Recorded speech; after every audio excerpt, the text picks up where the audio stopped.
আমার বিয়ের পর একবারই খেয়েছিলাম মিষ্টি কুমড়ো দিয়ে শোল মাছের মাথার ঘন্ট। আমার শাশুড়ি মায়ের হাতের কি যে অসাধারণ খেয়েছিলাম বলে বোঝাতে পারবো না।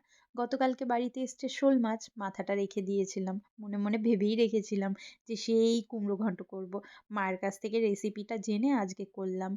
আর তোমরা রেসিপিটা দেখে বুঝেই গেছো যে ঠিক কতটা কম তেলে আমি রান্না করেছি। কম তেলে রান্না করতে গেলে সময় আর ধৈর্য দুটোর ভীষণ প্রয়োজন। সময় তো একদমই আজকাল হাতে থাকে না, তবুও আমি চেষ্টা করি যতটা কম তেলে আর কি রান্না করা যায়। এবার বকবক বন্ধ করে রেসিপি বলি। একদম অল্প তেলে মাছের মাথাটা ভেজেছি, তোমরা বেশি তেলেও ভাজতে পারো। আবার ওই কয়েক ফোঁটা তেল দিয়েছি, শুকনো লঙ্কার ৫ ফোড়ন ফোড়ন দিয়ে ওর মধ্যে কুমড়োগুলো দিয়েছি। নুন হলুদ দিয়ে নেড়ে নিয়ে দিয়ে দিয়েছি জল।